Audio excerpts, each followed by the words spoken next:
Nueva Jersey y en Patterson, pero su presencia ha ido más allá. Él tiene, sin lugar a duda, un lugar muy ganado en toda la comunidad norteamericana, en Nueva York, en Virginia, en Miami, y por encima de esta región, en Canadá y en México. El compañero Carlos Tello, hace pocos días vimos con orgullo cómo el Canal 4 fue a entrevistarlo a los Estados Unidos porque había hecho noticia. Él había puesto su clínica a la disposición de todos, pero especialmente para los latinos y dentro de ello a los peruanos. Él, con el método italiano, sanó su propia salud, porque él fue uno de los infectados del COVID. Y hablábamos con él, y él decía en sus momentos de los primeros síntomas que él tenía que escoger el mejor método científico de lo que ya existe para combatir preliminarmente el COVID. Y él se inclinó por el método italiano que seguramente hoy va a explicar con lujos y detalles, en forma exitosa. Y el Canal 4 le hizo una entrevista a él y naturalmente para el partido es un orgullo, porque el compañero Carlos Tello abraza la corriente del APRA desde niño por la formación de sus padres y de sus hermanos y hermanas, y él tiene el encargo del partido por decisión de las propias bases de los Estados Unidos, de México y el Canadá. Él tiene la Secretaría General del APRA en Norteamérica. A él lo vemos a veces en un estado de los Estados Unidos, otra vez lo vemos en otro estado, pero de los Estados Unidos de México, y otra vez lo vemos en el Canadá. Él es un infatigable político y desde el lugar que ha encontrado y ha logrado escalar en la sociedad norteamericana, que es muy difícil, obviamente es un hombre valiosísimo, ahora sobre todo, cuando él tiene una fórmula que a nosotros los peruanos nos interesa. Yo voy a concluir para que él ingrese, para rápidamente decir que el día lunes estuvimos nosotros discutiendo este tema de la pandemia con los representantes del gobierno. Fueron 4 ministros presididos, Carlos Tello me dijo a ti, por Vicente Ceballos, y quienes no reconocían su fracaso en la lucha contra el COVID. Y nosotros le decíamos que ustedes han fracasado porque no han hecho las recomendaciones que solidariamente, afectuosamente y como peruanos, nosotros lo dimos en su oportunidad que fue el 31 de marzo, donde le dijimos que haga un convenio con la República Popular China, como lo había hecho Italia semanas antes, en marzo, que compre pruebas moleculares, equipos de bioseguridad, e hicieron todo lo contrario. Anunciaron al día siguiente que seguían el modelo coreano e insistieron con las pruebas rápidas, no compraron los equipos de bioseguridad y ahora somos el 8º país del mundo más contagiado. Y en la proporción de habitantes con contagiados y muertos, somos los primeros para vergüenza y sobre todo para preocupación, porque nosotros quisiéramos salir de esta pandemia. No puedo extenderme más, mis palabras ya fueron muy largas. Bienvenido, compañero Carlos Tello, y estamos todos prestos a escucharlo con mucha emoción. Quiero decirles que hay personalidades en estos momentos, en esta teleconferencia que son de la región Lambayeque, también hay de la región Arequipa, donde está el exministro Adolfo de Córdoba, del segundo periodo de gobierno del presidente García, ministro exitoso, exsecretario general del partido en la región Arequipa, gran amigo de Ayala Torre.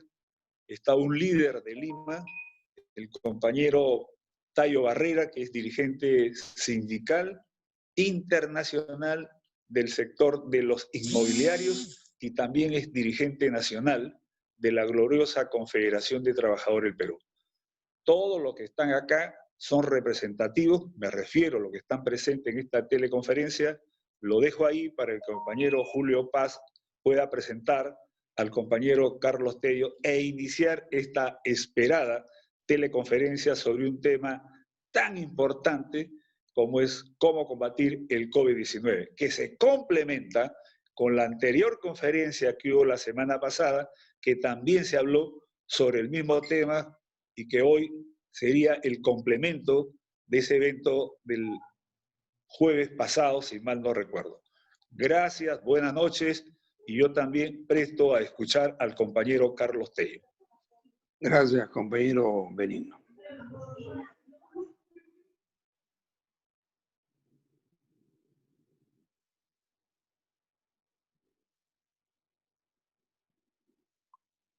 Estás con el teléfono apagado, Julio Paz. Prende tu micrófono. Hemos escuchado las palabras de nuestro compañero Benigno. Ahora sí. Muchas gracias, compañero Benigno. Ya había anunciado la presencia de nuestro compañero Carlos Tello. Y por favor, si silenciamos nuestros equipos. Muy bien. Vuelvo a repetir, el compañero Carlos Tello es médico graduado de la Universidad Mayor de San Marcos, tiene la especialidad de cirugía general, una segunda especialidad en cirugía vascular y una tercera especialidad en medicina familiar. Él es dirigente nacional de nuestro partido, como bien lo ha señalado el compañero Benigno Chirinos, en lo que corresponde a Norteamérica, Canadá y México. Y es de igual manera paz presidente de la Asociación Peruvian Parade. Compañero Carlos, quienes estamos en línea, tenemos el honor de contar con vuestra presencia y a la vez esperando con bastante interés su disertación, su coloquio, que consideramos que va a ser muy valioso para quienes estamos involucrados en el tema social y de igual manera para quienes están vinculados al tema médico, al tema clínico. En ese sentido, compañero Carlos Tello, reiterando la bienvenida, le dejo en el uso de la palabra. Muchas gracias. Agradezco al compañero Julio César Paz Gaviño, coordinador de la Asociación de Profesionales Peruanos de la región Lambayeque, por invitarme y darme el honor de comunicarme con todos mis compatriotas, con todos mis compañeros. El tema que vamos a hablar hoy día es sobre el manejo clínico del COVID-19 en los Estados Unidos, yo diría en el estado de New Jersey, la zona donde residimos nosotros.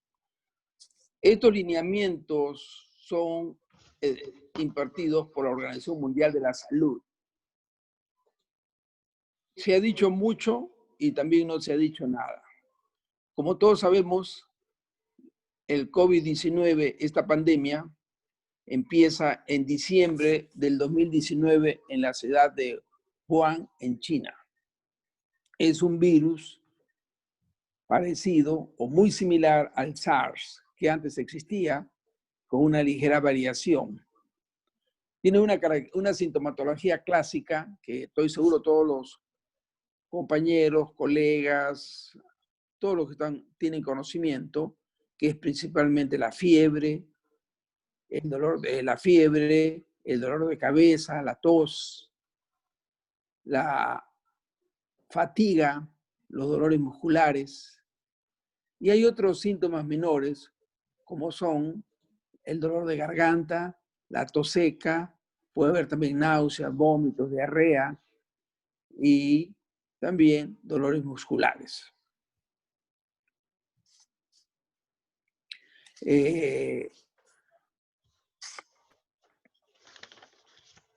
Vemos que clasificamos esta enfermedad aquí en los Estados Unidos en relación a protocolos, lo cual desde ya yo estimulo a que en Perú se siga el ejemplo, porque veo que en Perú hay una desorganización total del gobierno central, del Ministerio de Salud.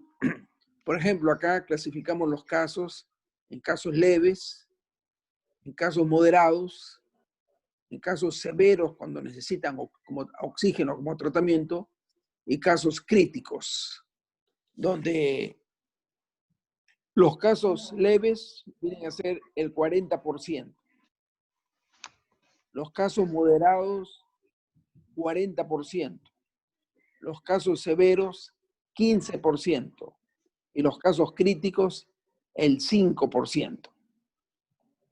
Entonces, todo esto se debe llevar en base a protocolos. En Estados Unidos también al inicio hubo una confusión, pero después, por medio del mes de febrero ya se organizó bien esto.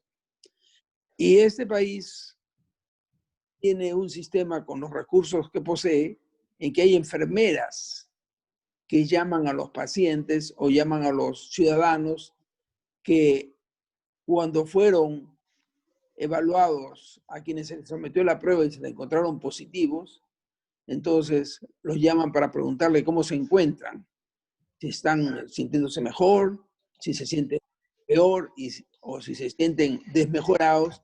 Entonces los invitan a que se acerquen a un centro hospitalario o si no, de lo contrario, envían una ambulancia y esta ambulancia los trae a los centros hospitalarios para darle una mejor atención.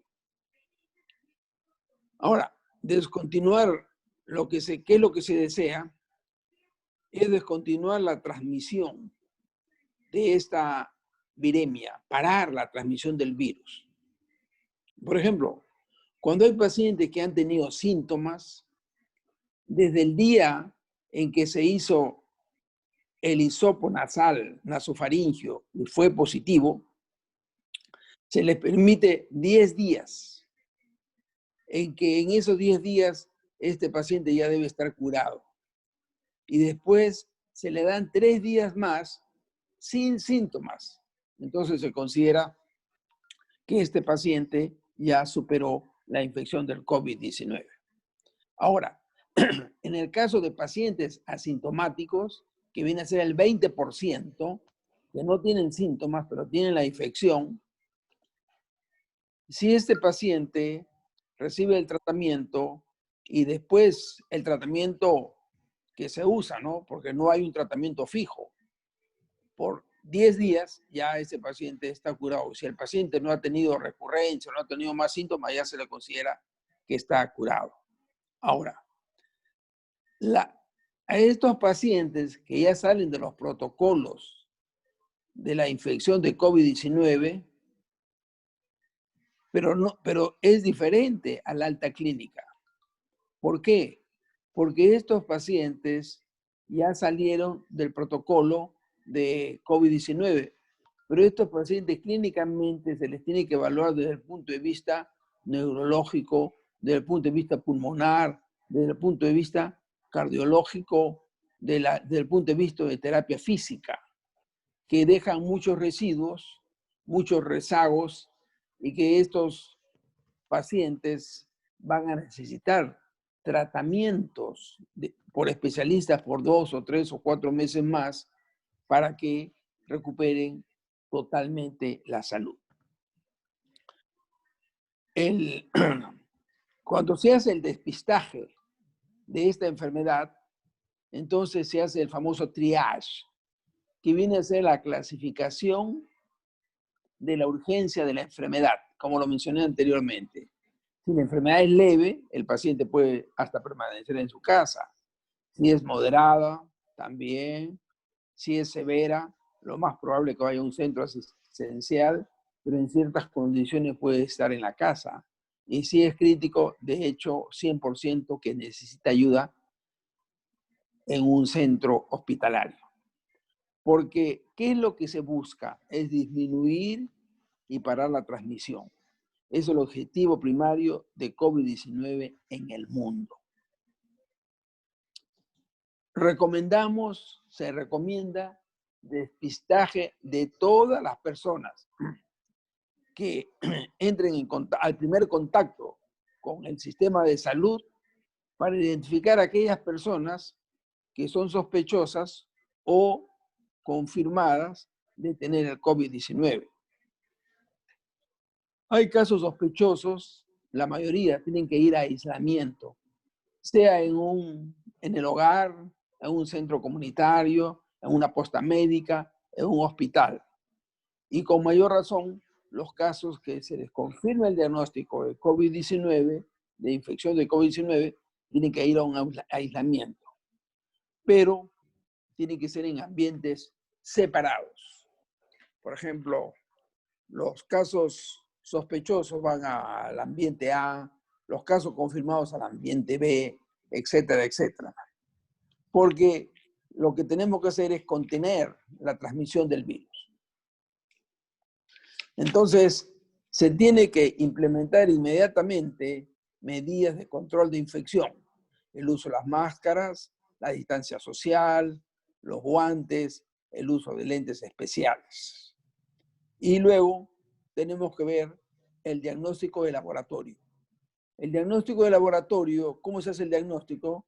Se usa pues el swab nasofaríngeo que se introduce por la nariz hasta la nasofaringe o también por la boca en la zona orofaringea.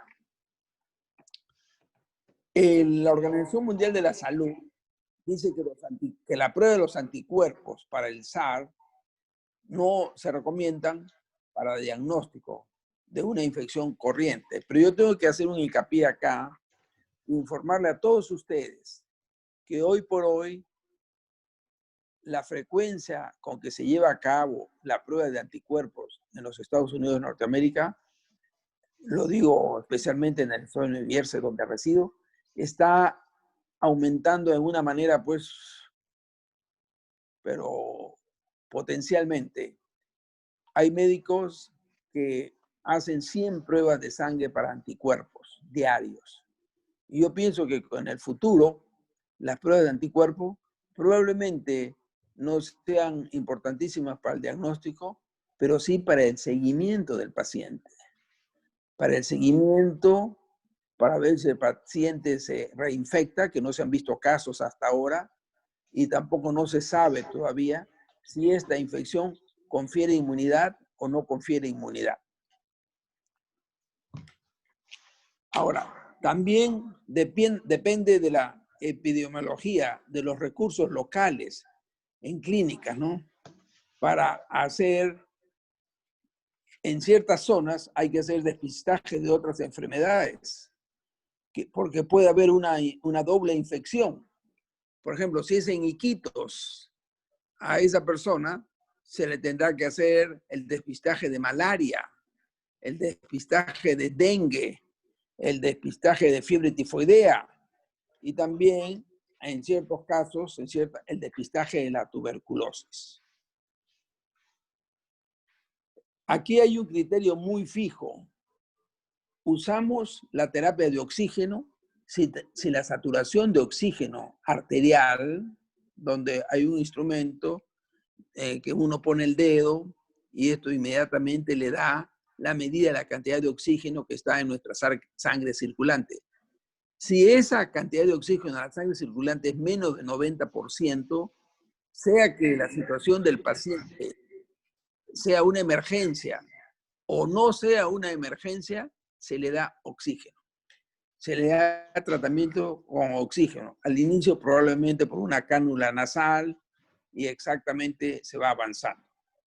Ahora, estos pacientes, principalmente los que están en los domicilios, son monitoreados estrictamente por enfermeras que los llaman todos los días, probablemente 2 o 3 veces diarios, preguntándole por su salud, haciéndole preguntas de cómo se sienten, si han tenido fiebre, no han tenido fiebre, si la falta de aire es más severa o no, si tienen tos. Entonces, yo quiero, ojalá que algunas autoridades de salud me estén escuchando para que cuando menos traten de captar, integrar parte de la información que les estoy dando. Por ejemplo, cuando una persona tiene el COVID, se usan muy pocos fluidos, porque si se le da los fluidos, se tiene que dar con mucho cuidado, porque si el paciente no tiene hipoperfusión, o sea, falta de circulación en los tejidos, el exceso de líquidos que uno mismo le puede dar, entonces va a obstruir el ingreso de oxígeno en los pulmones. Ahora, cuando en los pacientes que están desarrollando la enfermedad crítica, la más severa de todos, hay complicaciones que presenten, como es el síndrome de distrés respiratorio agudo. Estos son pacientes que pertenecen pues a una unidad de cuidados intensivos.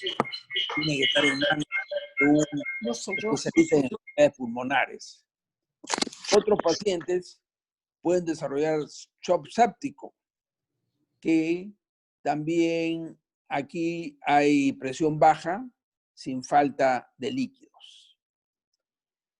Y sepsis, y también hemos visto con frecuencia que hay personas que desarrollan tromboembolismo, es decir, que desarrollan coágulos en las piernas, que desarrollan coágulos en el cerebro, produciendo infartos con sangre y sin sangre, que desarrollan embolias pulmonares y que desarrollan también el síndrome coronario agudo, es decir, que un coágulo se localiza en las arterias coronarias del corazón. Otro punto importantísimo que yo quiero decirles es que la Organización Mundial de la Salud prohíbe el uso de cloroquina, prohíbe el uso de antivirales, prohíbe el uso de anticuerpos monoclonales, prohíbe el uso de transfusiones de plasma y las permite solamente en aquellos pacientes que están siendo sometidos a pruebas clínicas, o es decir, que están en estudio de investigación. En otras palabras, hasta este momento no hay medicamentos para el tratamiento de la infección del COVID-19.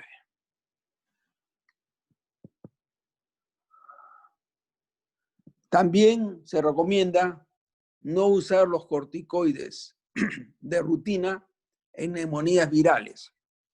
Aunque estamos viendo, el día de hoy ha salido un artículo en que en Inglaterra se ha usado la droga dexametasona, que es un corticoide muy barato, en 2.000 pacientes que estaban en categoría severa de una infección de COVID-19 severa, y en 4.000 no se ha usado. Y se ha visto que tienen un gran efecto en los pacientes que tienen la infección severa. Esto se va a tener que ver más adelante, pero hasta estos momentos no sabemos exactamente cuál va a ser el resultado final. ¿Aló? ¿Estamos en contacto? ¿Aló? ¿Aló? ¿Aló? Sí. Ok, Sí. ya, está bien. Ya. Claro. Ok. Cuando, por ejemplo, otras recomendaciones que da la Organización Mundial de la Salud, cuando la infección es leve, no usar antibióticos, ni como tratamiento, ni como profilaxis. Cuando las infecciones son severas o sospechosas, no antibióticos, porque puede producir una superinfección. En casos severos o agudos, se debe sacar unos cultivos de sangre una hora antes que se cumpla la hora de la evaluación inicial, porque es muy probable que estos pacientes sí necesiten antibióticos. Ahora, aparte de lo que se dijo, hay un manejo de problemas neurológicos y mentales que están asociados al COVID-19, como es el delirio, que cuando esto se presenta en los casos severos y agudos, es por lo general un mal designio. Lo más probable es que este paciente se va a perder. Mucha gente desarrolla ansiedad, depresión. Ahora, hay un grupo de enfermedades que son no contagiosas, pero que afectan también a los pacientes que desarrollan el COVID-19 si tienen diabetes, alta presión, enfermedad pulmonar crónica, enfermedad renal crónica, cáncer, inmunosupresión. Entonces, otro punto muy importante es la rehabilitación. Muchos de estos pacientes que salen de la infección del COVID, quienes han estado postrados en una cama por 2 semanas, 3 semanas, no pueden caminar, han perdido la flexibilidad de sus rodillas, la fuerza muscular. Estas personas tienen que ir a un programa de rehabilitación.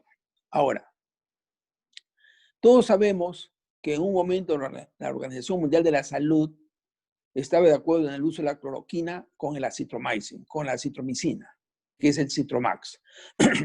A pesar de que estas dos medicinas producen bloqueos cardíacos. Ahora ya no las recomiendan. Y como decía anteriormente el compañero Benigno Chirinos, muchos de los médicos en Estados Unidos estamos usando el método italiano. ¿En qué consiste el método italiano? Los italianos que tuvieron al principio las pérdidas más importantes en número de vidas, usaron drogas inflamatorias no esteroideas, las que se usan para la artritis, para el reumatismo. En forma personal, yo uso el Movic, la medicina Movic 2 veces al día.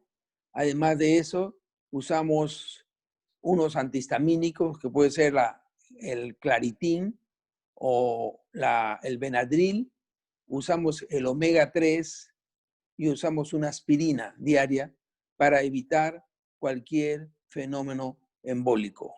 Y yo pienso que este sistema ha sido usado también en El Salvador, en Argentina, en países probablemente que no tenían tantos recursos y les ha dado un gran resultado.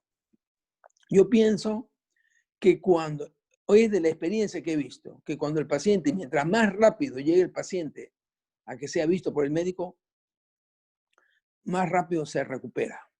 Cuanto más demora en llegar a recibir atención médica, se complica más. Ahora, al no haber un tratamiento definido, porque parece que todos esperamos la aparición de la milagrosa vacuna, que ojalá aparezca lo más pronto posible, entonces, el tratamiento de fondo, ¿qué viene a hacer? Reposo, buena alimentación, buena hidratación. Si, por ejemplo, en un caso leve, tiene fiebre, ¿qué se le da? Un antipirético, o sea, una medicina que cure la fiebre y que probablemente también cure el dolor. ¿Y qué medicina cumple estas dos funciones? El ibuprofén, que viene a ser el Motrin.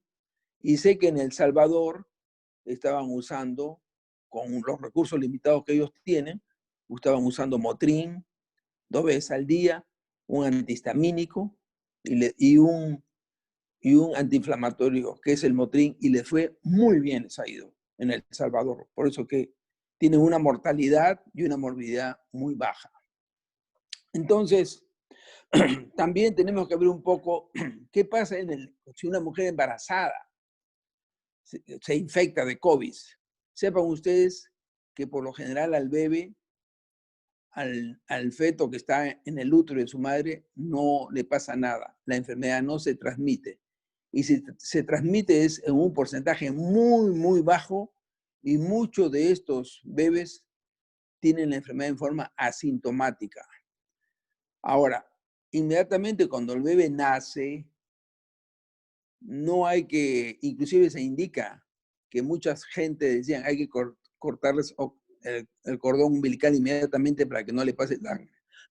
Ya he demostrado que no Más bien es bueno que le pase 1, 2 o 3 minutos de sangre al bebé para que le dé nutrición y inmunoglobulinas. Y la madre le puede dar de mamar, amamantar a su bebé y no le pasa nada al bebé. Así que son cosas que hay que saber. Ahora,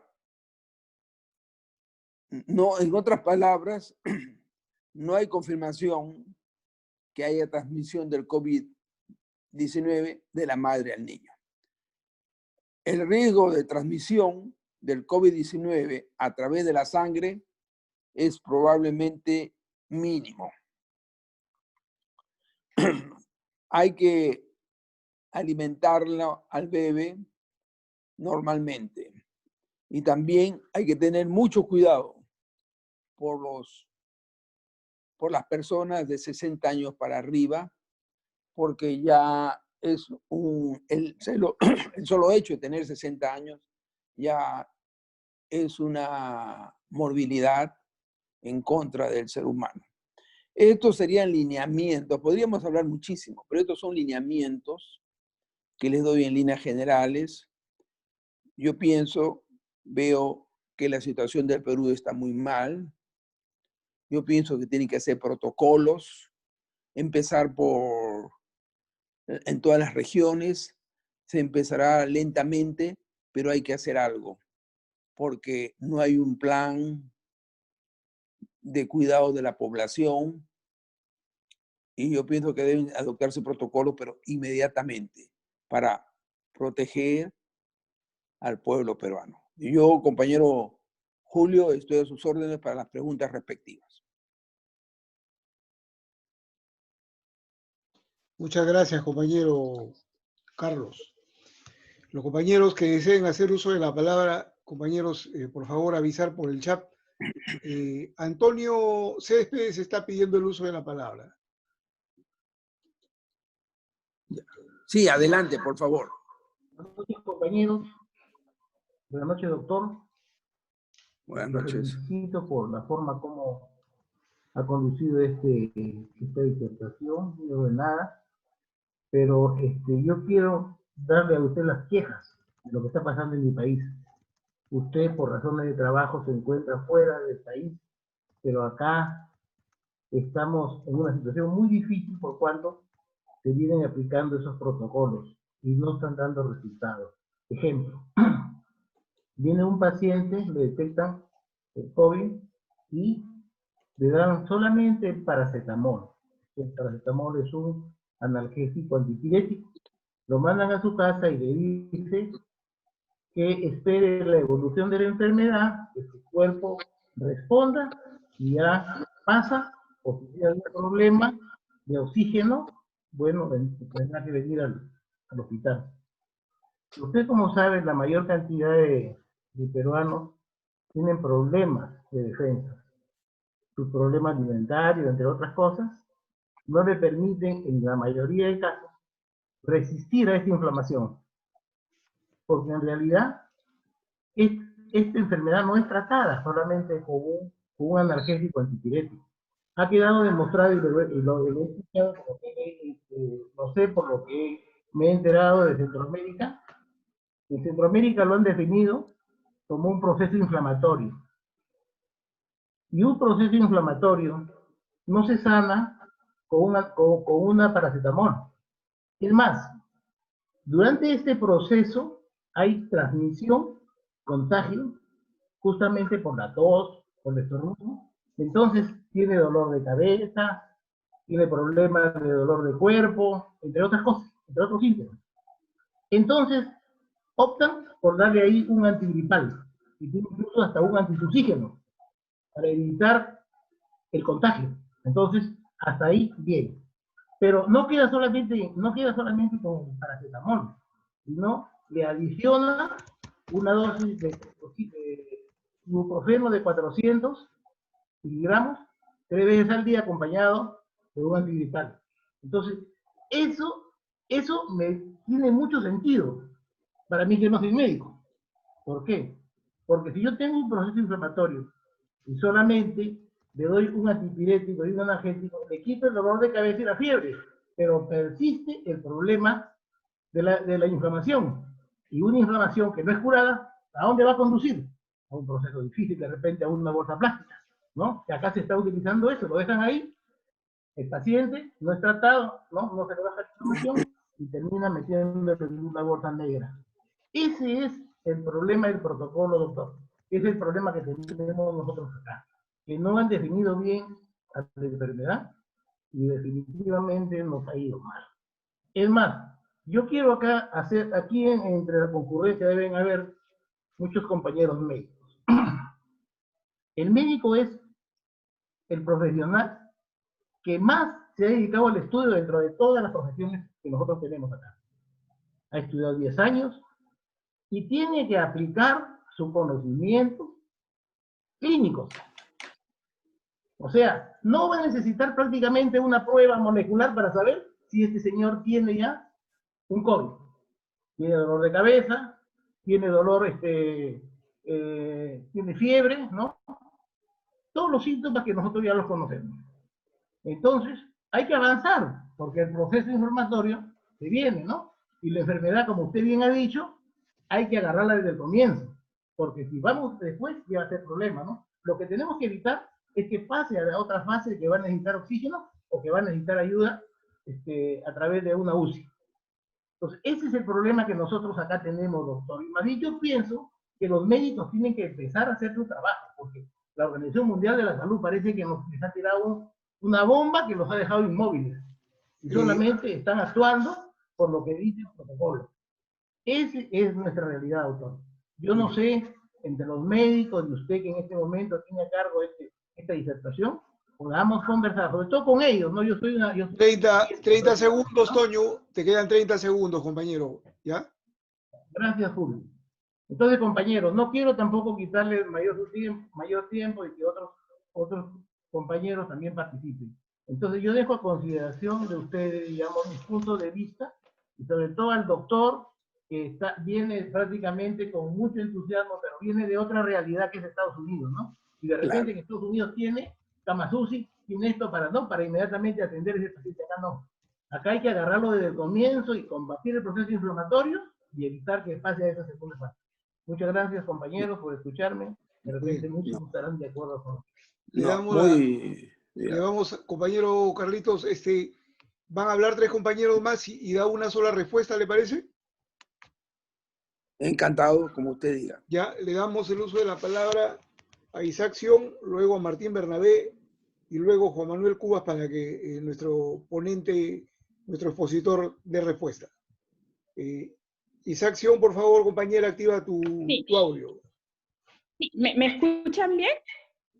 Muy bien. Sí, le escucho. Ok, perfecto. Sí, yo quería hacer, bueno, 2 preguntas muy puntuales, ¿no? La primera es, ¿qué medidas preventivas se pueden tomar justamente para evitar esto del tema del COVID? Si es efectivo, como se ha dicho muchas veces en el Ministerio de Salud, el hidratarse y el tema de los cítricos, vitaminas C y otros, ¿no? Y mi segunda pregunta es, en muchos centros médicos, hospitales y postas, lo que se ha visto de forma muy cercana es que ha habido faltas de estas pruebas, tanto las rápidas o moleculares, o se han demorado en atender a los pacientes que iban, y en algunos momentos les han recomendado efectuarse radiografías pulmonares. Yo quisiera saber si esto es efectivo para poder determinar que hay algún tema de COVID, coronavirus, ¿no? Básicamente eso. Muchísimas gracias. A usted. Bien, le damos el uso de la palabra al compañero Martín Bernabé. Buenas noches con todos los compañeros y las compañeras. Mi pregunta es para usted, doctor. Sí. Mire, tras el cierre del financiamiento y la separación de Estados Unidos de la OMS en el gobierno de Donald Trump, ¿cómo afecta esto a los protocolos de salud que se manejan? Eso me queda un poco esa inquietud, y usted que está en esa realidad me lo podía explicar. Esa es mi inquietud. Muchas gracias. Le damos el uso de la palabra a Juan Manuel Cubas. Compañero Carlos, buenas noches. Desde Chiclayo, Tierra del Sólido Norte también. Un fuerte y fraterno abrazo, muy aprista.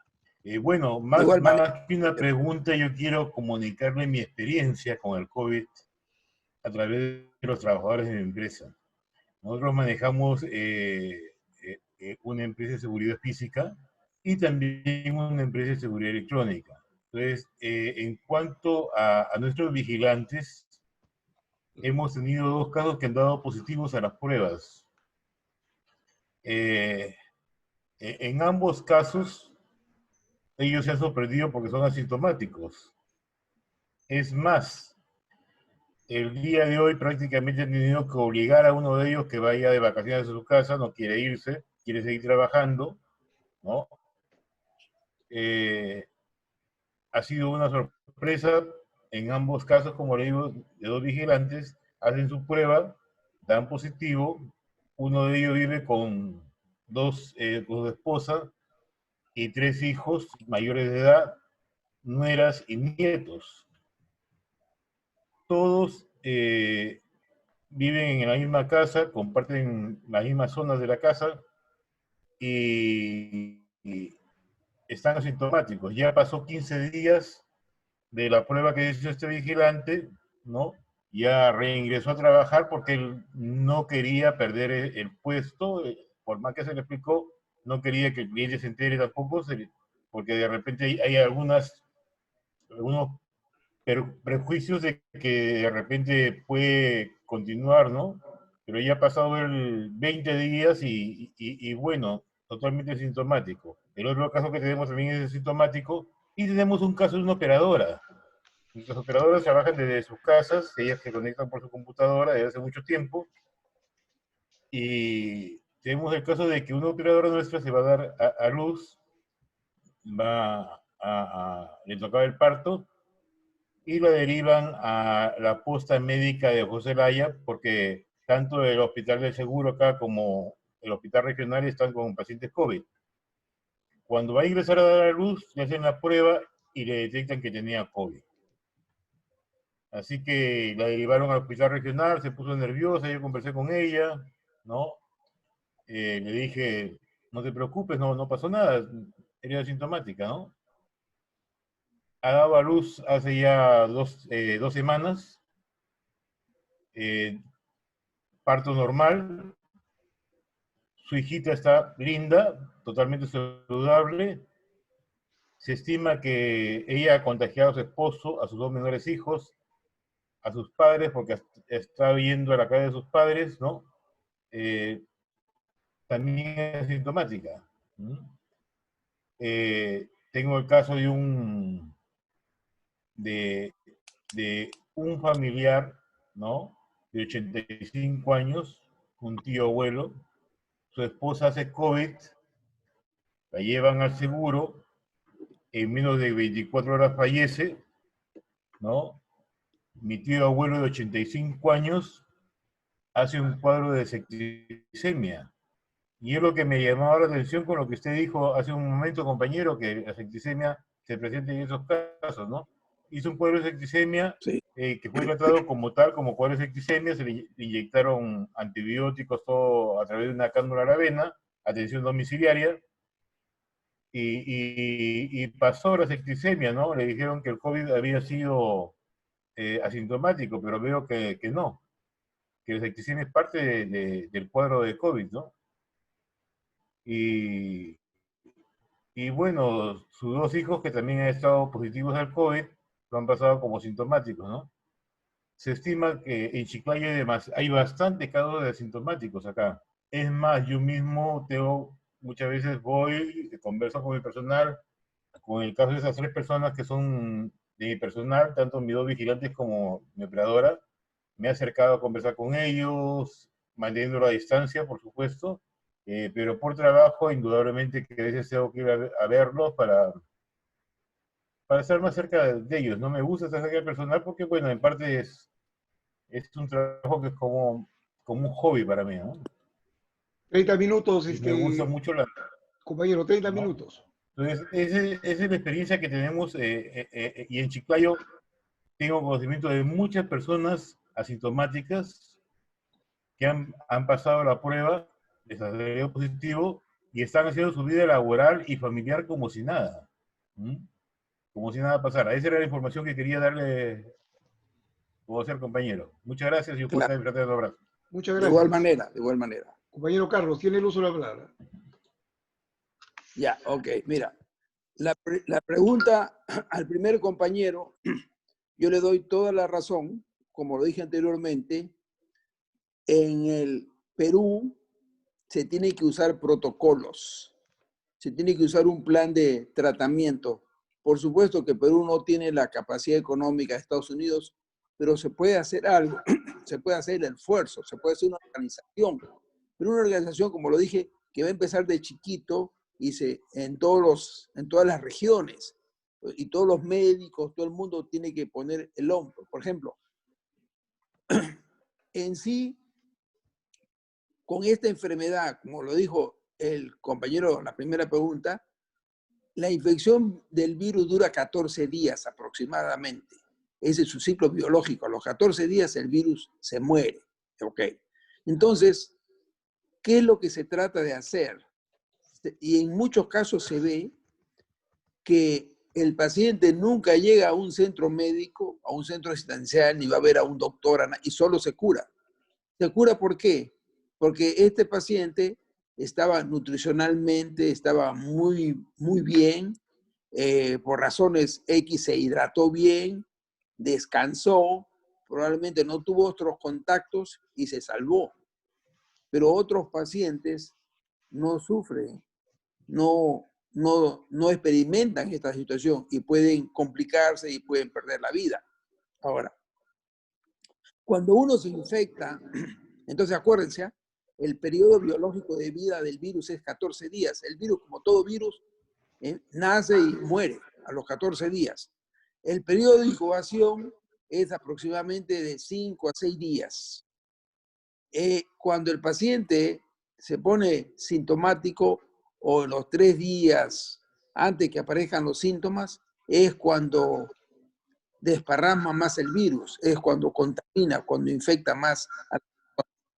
Pero en relación a la pregunta del primer compañero, se tiene que organizarse, se tiene que hacer protocolos, se tiene que clasificar a los pacientes, si es caso leve, caso moderado, y se le tiene que hacer un seguimiento, sea en la casa, en el lugar de trabajo, donde estén.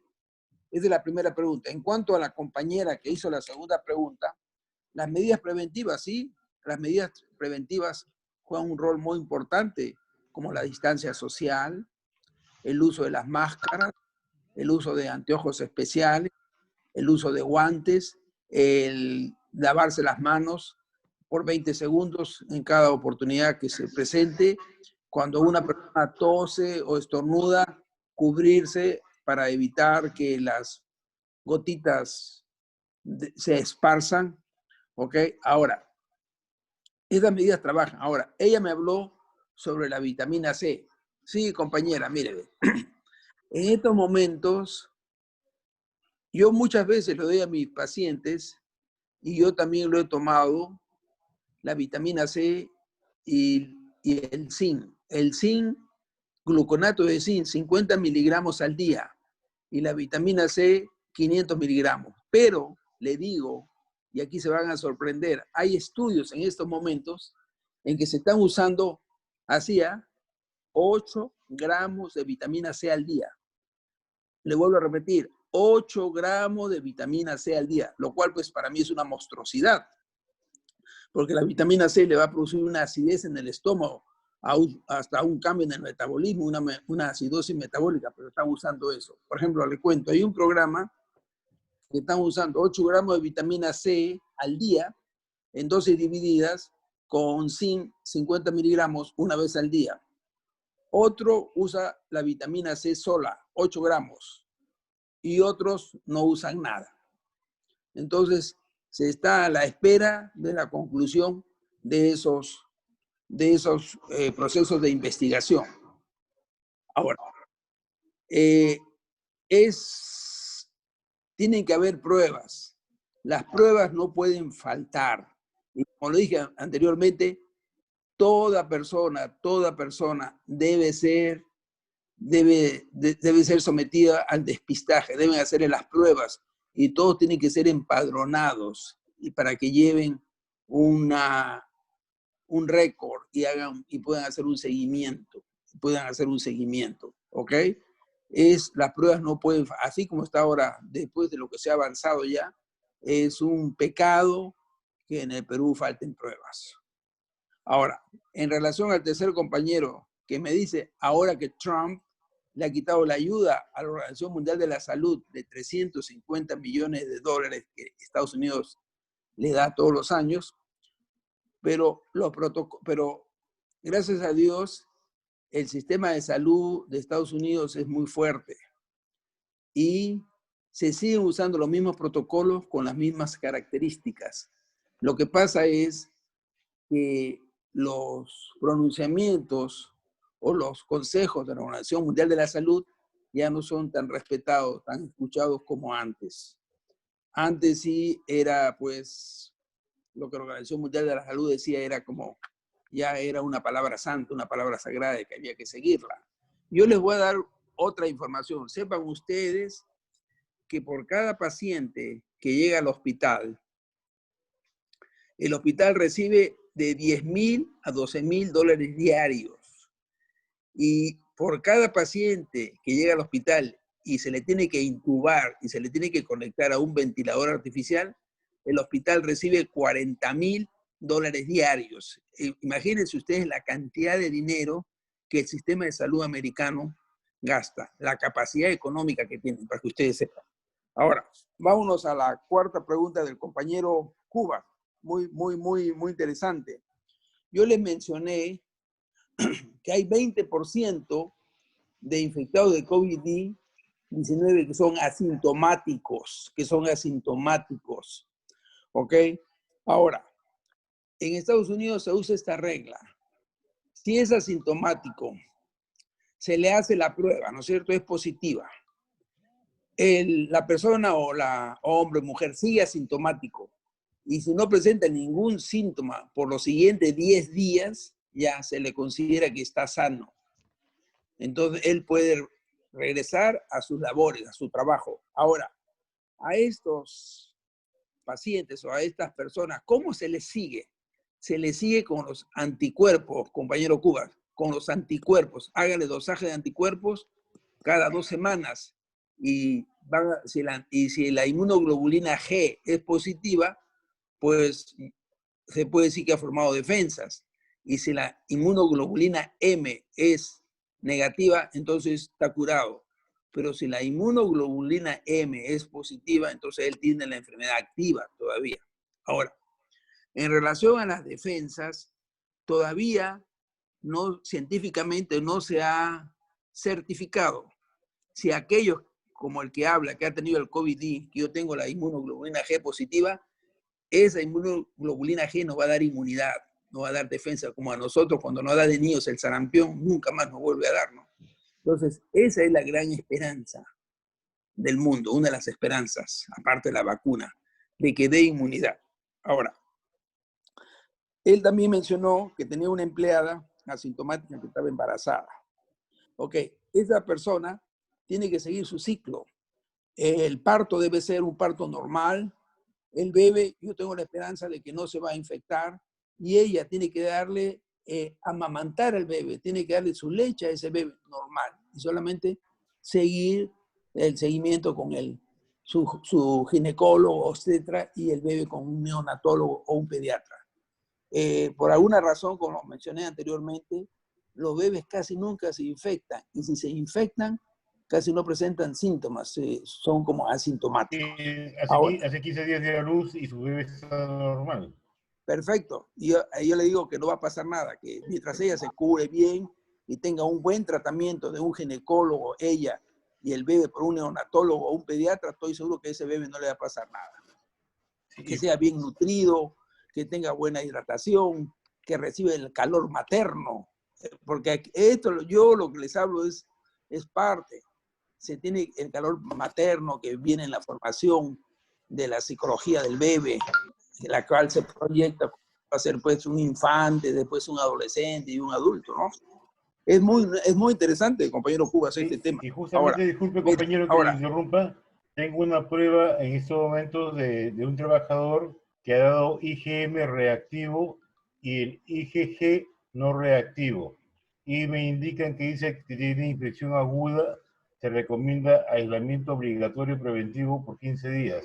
Sí, Yo he conversado con él hoy día, me he reunido con él para enviarlo de vacaciones a su casa por 15 días. No quería ir porque dice que no siente nada, que está tranquilo y está preocupado por su trabajo. Ha dicho que no se preocupe, ¿no? Pero el tema es que IgM reactivo, IgG no reactivo. ya, entonces, por ejemplo, él tiene la enfermedad y como el IgG no es reactivo, él todavía no ha formado defensas, no ha formado anticuerpos. Entonces, por ejemplo, lo que usted quiere hacer es lo correcto. Él debe entrar en una cuarentena en su casa personal de 14 días. Acá en Estados Unidos se usa 14 días. Y usted en 14 días le vuelve a hacer otra prueba de anticuerpos. Y así lo tiene que Correcto, seguir. compañero, muchas gracias.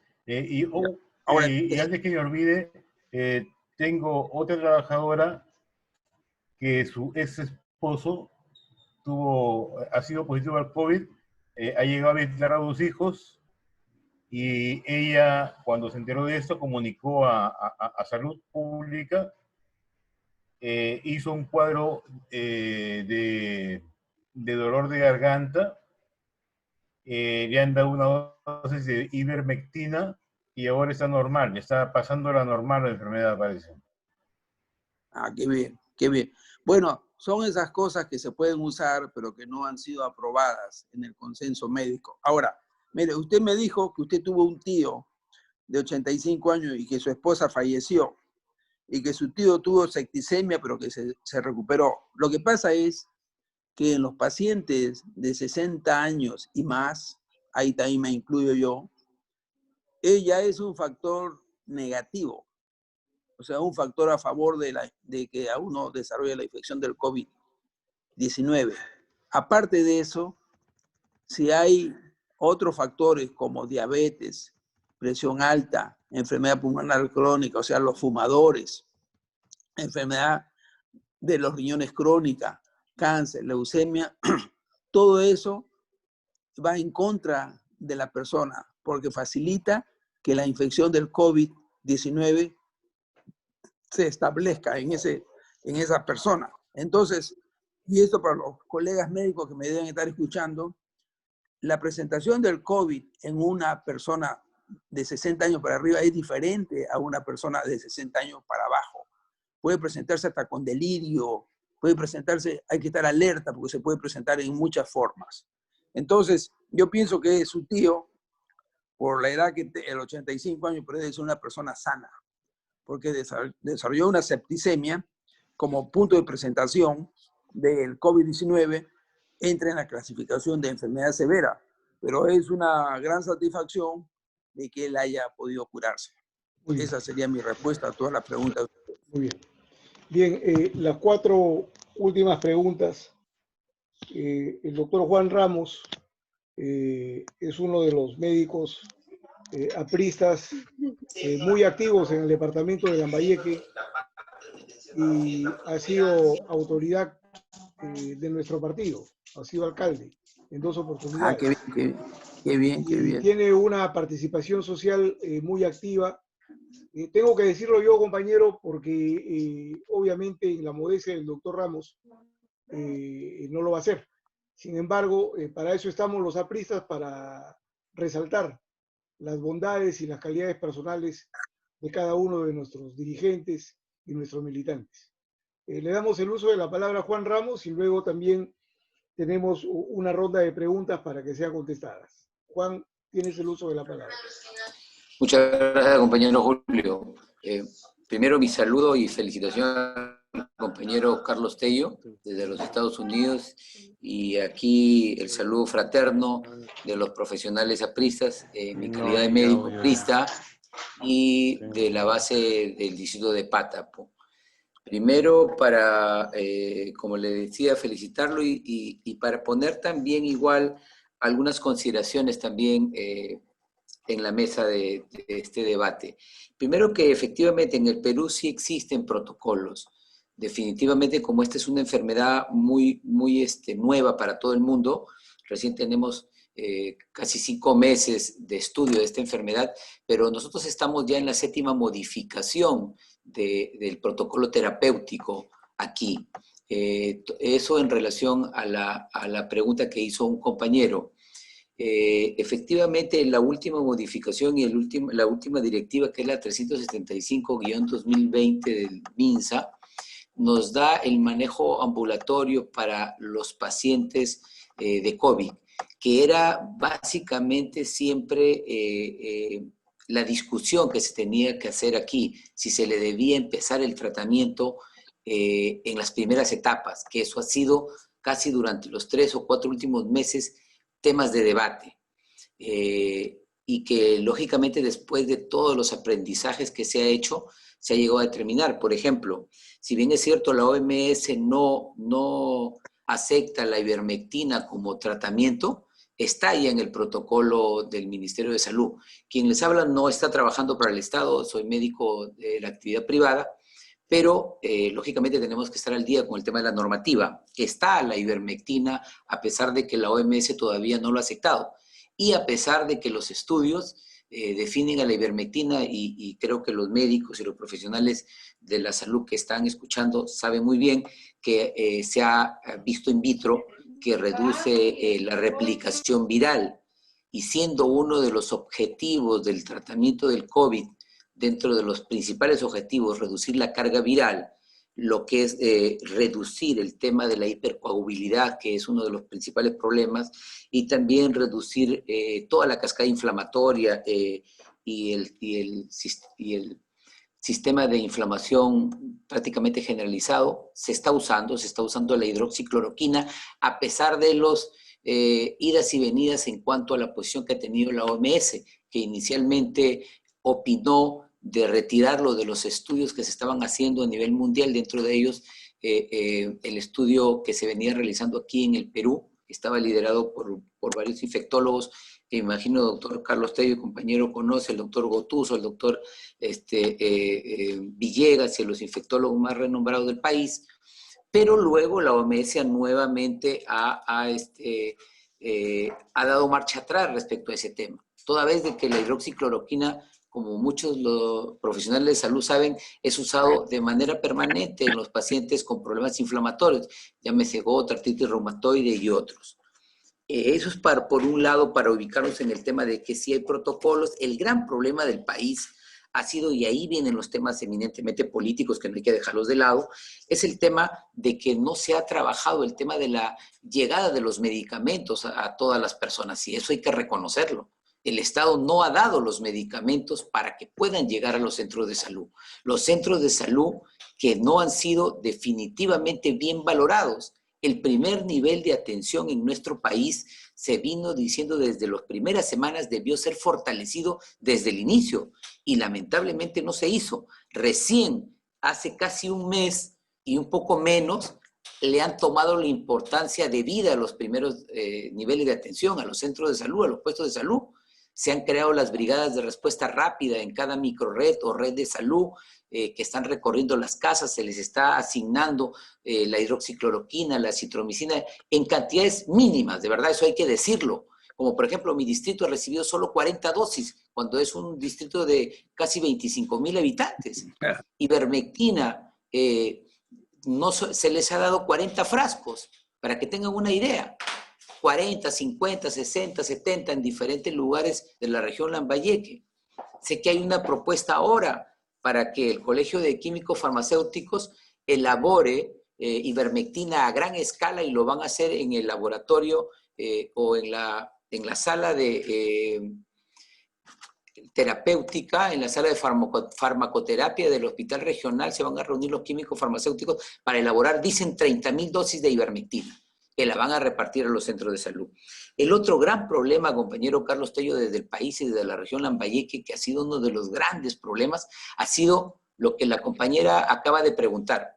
¿Qué medidas preventivas? Decía ella. Y fíjense, a estas alturas, preguntar por medidas preventivas es probablemente lo que la gran mayoría no conoce, porque no se ha hecho una campaña de sensibilización, de promoción de la salud, que es importante en problemas de salud pública. El mensaje tenía que ser claro, tenía que ser directo, tenía que ser didáctico y simple para llegar a los diferentes establecimientos y a las diferentes comunidades en base a su idioma, su idiosincrasia. No se ha hecho, no lo ha hecho el Ministerio de Salud a nivel nacional, ni lo han hecho en la Jereza. Por eso es que el alto índice de letalidad que la enfermedad ha tenido en nuestra región.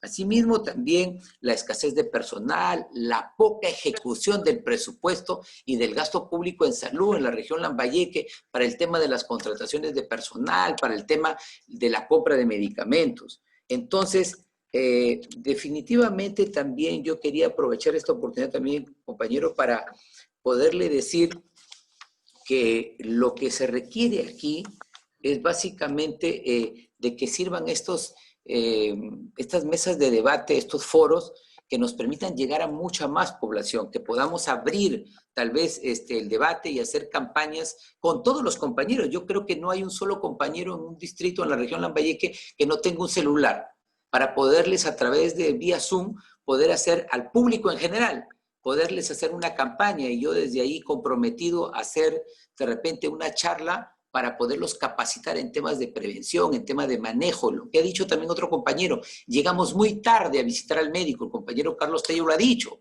Llegamos en el último, ya prácticamente en las últimas etapas, y los primeros días son fundamentales. Lamentablemente, señores, yo tengo que decirlo a mis compañeros en mi calidad de médico, la gente no quiere llegar a los hospitales, le da terror llegar al regional y le da terror llegar al Heisen. Se lo digo porque lo he vivido con pata, pues yo formo parte de un comando humanitario que todos los días recibe llamadas y que hay que orientarlos, y cuando hay que orientarlos están con saturación prácticamente de 80, de 78, 77, con un mal pronóstico, que lamentablemente llegan al hospital a morir. Y para finalizar, compañero, decirte de que creo que todavía esta epidemia nos acompañará durante buen tiempo, probablemente. Durante mucho tiempo más he visto en las calles el día de hoy que he podido salir la cantidad de gente que está por la avenida Balta, formando en las colas en los bancos, formando en las colas en los establecimientos financieros, y esto definitivamente tiene para largo.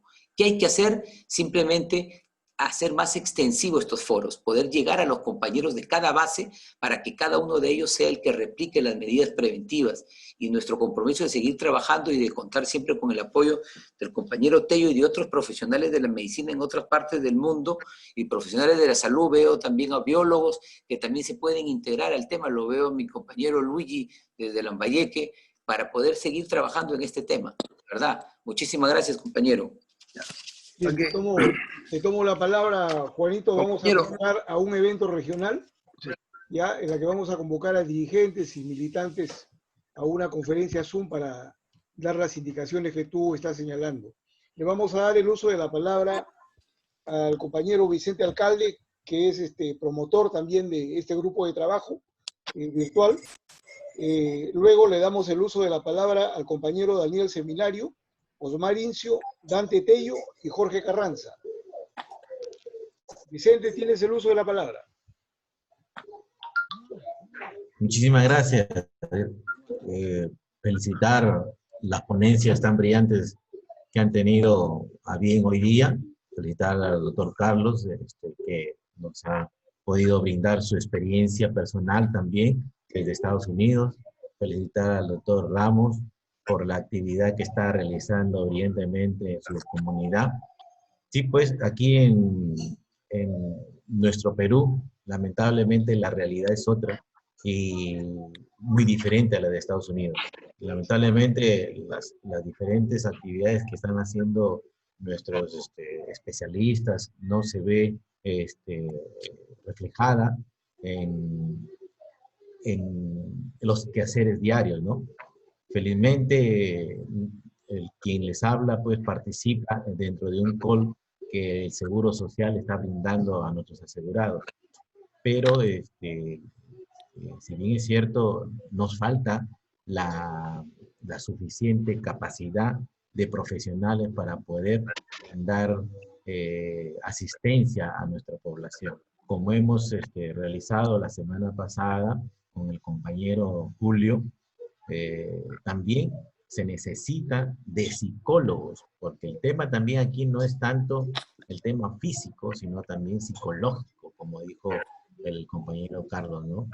Lamentablemente el miedo, el temor a esta enfermedad hace que el cuadro pues empeore. Hoy día, por ejemplo, para hacerles mención, hemos tenido alrededor de 420 altas en el Seguro Social, pero también ha habido bajas. Entonces, mi consideración va en cuanto a lo que también hizo mención el compañero Ramos, que hay directivas, hay resoluciones, pero lo que nos falta es pues que la población entienda de que esta enfermedad pues en realidad va a durar mucho tiempo, va a durar quizás un año, y tenemos que prepararnos para ello, no solamente en la parte de la prevención, sino también en la de tratamiento, ¿no? Ya los médicos saben pues que esta epidemia tiene que hacerse frente de todos lados, en todo sentido, y gozar de la participación de todos los profesionales que puedan hacer posible que el paciente salga airoso de esta enfermedad. Aquí estamos aplicando, como dijo los compañeros, ivermectina, se está aplicando tratamientos que ya el Seguro Social está repartiendo, está aprobado incluso, pero el paciente pues por el temor a fallar en esos tratamientos no va a los hospitales, ¿no? Y ya se siente la carencia incluso del oxígeno, se siente la carencia de la asistencia especializada. Los especialistas pues son pocos en nuestra región, y lo que queda es unirse y sacar adelante a nuestra población de esta enfermedad, ¿no? Con los cuidados debidos. Eso es todo. Muchísimas gracias. Gracias.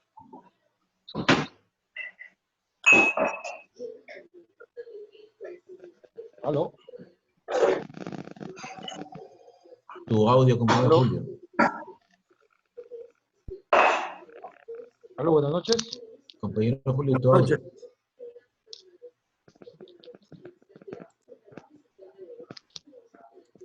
Audio, Julio. Audio. Buenas noches. Buenas noches. Te escuchamos. Manuel Seminario de Piura. Buenas noches, compañero Tello. Un saludo, buenas noches a todos los compañeros lambayecanos. Un saludo fraterno desde la calurosa ciudad de Piura, integrante del departamento también del Sólido Norte del Perú. Compañero Carlos, compañero Tello, el gobierno regional de Piura, dominado en este momento por independientes, con mituras de diferentes colores políticos, exceptuando a nosotros los afines.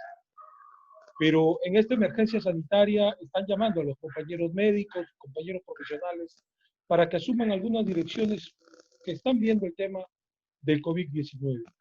Un ejemplo de ellos es el gerente regional de desarrollo social, aprista, el compañero Juan Carlos Mejías, abogado, ha sido solicitado para que comande esta problemática, como gobierno regional, lo que es la problemática COVID en la región Piura. Pero lo que quería es la experiencia que ha pasado el compañero al contarme. El Estado Nacional remite a Piura un número, una cantidad de pruebas rápidas. Y de esas pruebas rápidas, a él como trabajador del gobierno regional se le ha practicado. Después también se le ha practicado a su familia. Y a la persona, todos han resultado negativos. Y la persona que no salía de la casa, que era su padre, es la persona que ha sido por mediante la prueba rápida, ha sido detectado como COVID. Al preguntar él a otros médicos que por qué su padre tenía COVID cuando él es el que no salía de la casa, se cumplía todos los requisitos de bioseguridad para mantenerlo a su padre estable. Entonces resulta que su padre era estaba infectado de COVID-19. En razón a ello, él ha pedido que se le haga una prueba molecular. Resultado negativo. No tenía la prueba, no tenía la infección, el virus COVID. Igual sentido le ha pasado a otros amigos que él ha estado indagando y que se les ha hecho la prueba molecular. Igual, supuestamente personas que las estábamos mandando a un aislamiento no tenían el virus. Entonces, mi pregunta es, compañero, ¿qué nivel de confiabilidad tienen las pruebas rápidas? Esa es mi pregunta. Ya, ok, muy bien, ya, muy bien. Julio,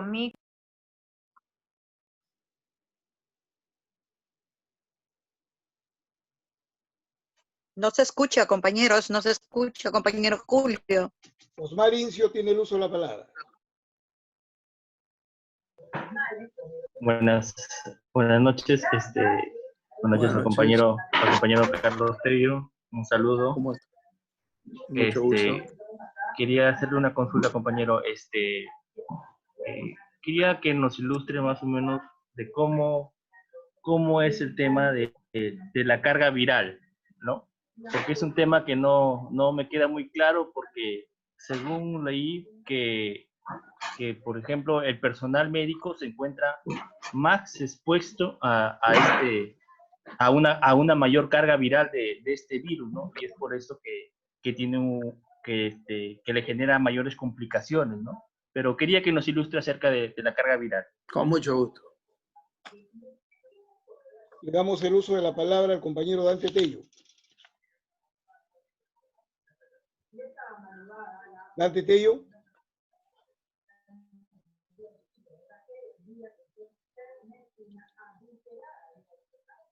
Hola, buenas noches. Buenas noches. Compañero Carlos, buenas noches. Buenas noches con todos. Sí, primero felicitarlo, compañero, tan brillante exposición. Y también quería comentarles que el día de ayer en el Perú hemos tenido en todos los medios periodísticos nacionales al doctor Maguiña, indicando pues que el uso de la ivermectina de manera preventiva. Él hablaba de tomarlo cada 20 días a un mes.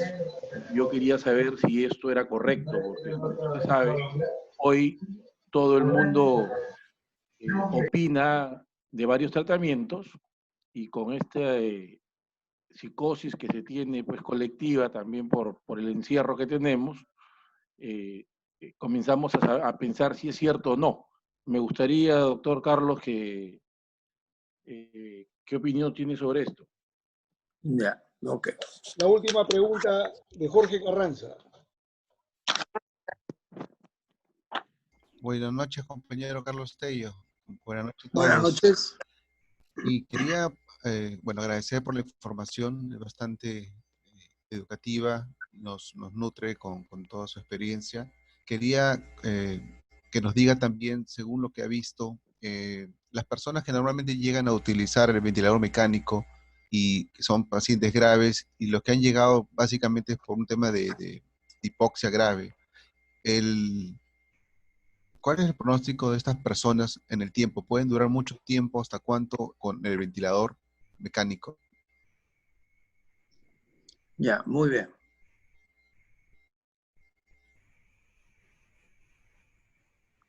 Puede responder el compañero Tello. Ya, ok, muy bien. Entonces, vamos a empezar a responderle al compañero, al doctor Ramos. Ante todo, quiero felicitarlo por una información tan brillante que nos ha dado. Él nos ha informado que sí existen protocolos en el Perú, pero que probablemente no se pueden aplicar por falta de insumos. Otra cosa que yo quería informarles, como lo ha dicho el compañero Ramos, el doctor, que existe una situación de hipercoagulabilidad. Sobre todo lo hemos visto en la práctica en los casos severos y moderados. más no así en los casos los casos terminales. Tan es así que en los casos que han tenido compromiso pulmonar y se han recuperado, como precaución, les damos que tomen la omega 3 éster, que tomen 1 gramo 2 veces al día, y aspirina de 81 miligramos. Porque hay otras medicinas, que son, por ejemplo, el Xarelto, que puede tomar 15 miligramos una vez al día por 2 semanas o 4 semanas, pero el precio es muy costoso, viene a ser como aproximadamente $1,300, $1,500 el tratamiento. Entonces, aquellas personas que no tienen seguro médico y van a comprar esta medicina de su bolsillo, entonces nosotros le damos pues el omega 3 ácido éster 1 gramo 2 veces al día y la aspirina de 81 miligramos. Bueno, la persona que tiene su seguro médico le damos Xarelto 15 miligramos al día por 2 o 4 semanas. Ahora, esta hipercoagulabilidad se presenta en la forma de edema embolia pulmonar, trombosis venosa, o trombosis de las arterias coronarias y también produciendo hemiplegias, produciendo lo que se dice el stroke agudo, ¿no? Que puede ser hemorrágico o no hemorrágico. Ahora, él hablaba de la cloroquina y de diferentes medicinas. Les digo que en Francia hay un doctor muy famoso. Él sigue insistiendo. Él tiene una serie como de 5.000, 6.000 pacientes que los ha tratado con hidroxicloroquina y acitromycin y le ha ido muy bien. En cambio, los italianos, la escuela italiana está en contra de ese tratamiento. Dice que a ellos les ha ido muy mal. Ahora, otra cosa que mencionó él, y no le falta razón, se dice que la vacuna para el COVID-19 debe estar lista en diciembre de este año. O sea que yo le digo a todos mis pacientes, yo los preparo todos los días, les doy una charla psicológica.